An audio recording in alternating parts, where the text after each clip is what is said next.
What's going on, Raiders? Brandon here, getting ready to head out on a whim to this store that's really close to me. It's called Scott's Vintage Antiques. I've been there a couple times. They have very weird hours. Sometimes they're only open on Sunday.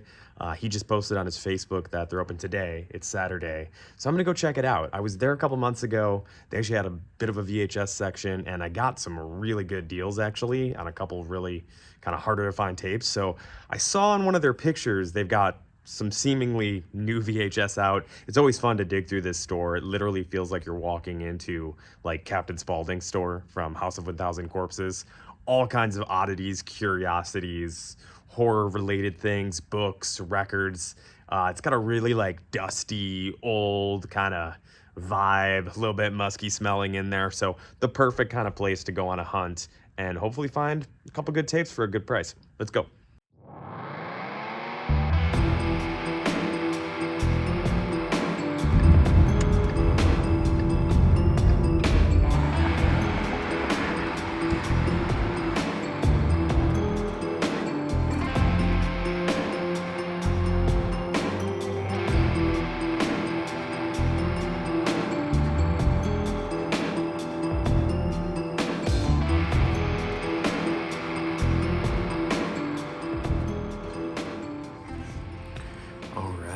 We found the VHS, and let's see what we've got here. I have definitely been wanting to get huge states, so that's definitely coming home with me.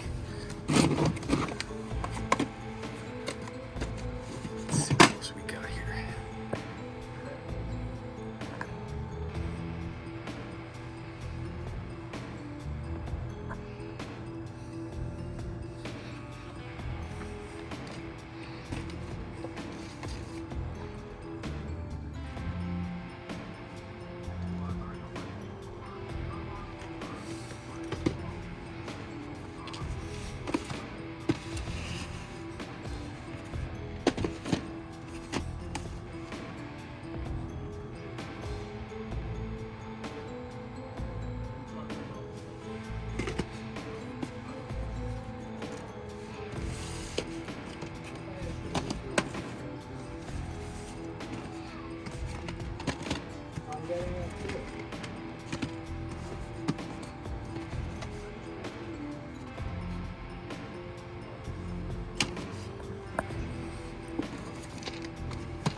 All right, so I just got home. I'm gonna show you what I left with.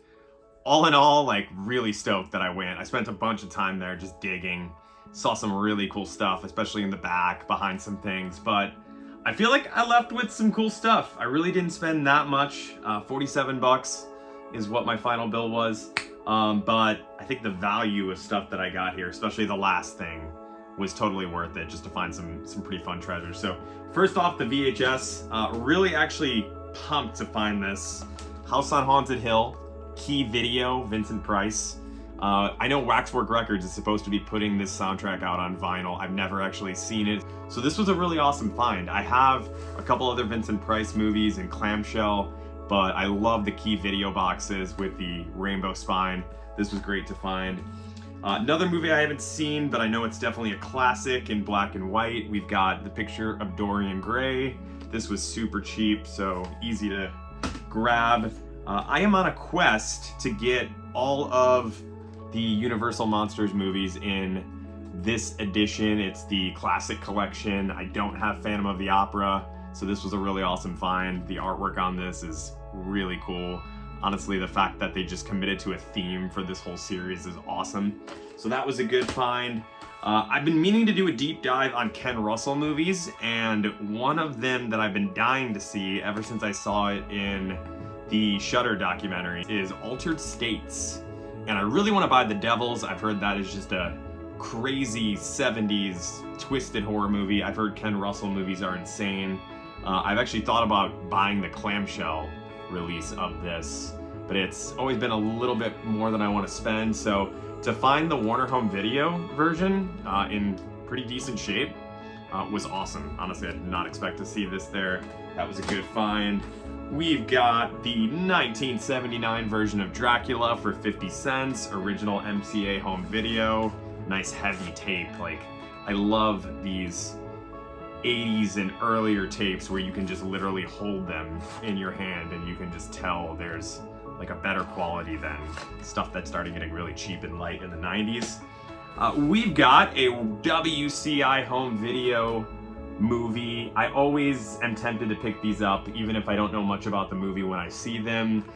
I believe this is supposed to be a classic of the 70s. Blake Edwards 10. I love these open Warner Home Video cases. This one's a little bit beat up, but still, for $8, this normally goes for double digits sometimes. It's hard to get Warner Home Video stuff in store. Couldn't pass this up. So that's it for the VHS tapes. I looked at a bunch of records. They had some higher priced records. I almost bought a King Crimson in the Court of the Crimson King record. I already have it, but this was a 1969 first press in pretty decent shape. Ended up passing on it since I already have it. But I did get, for really cheap, a little bit beat up, but Jane Fonda, Barbarella, the soundtrack. I never see this. Artwork's amazing. Iconic Jane Fonda artwork right there.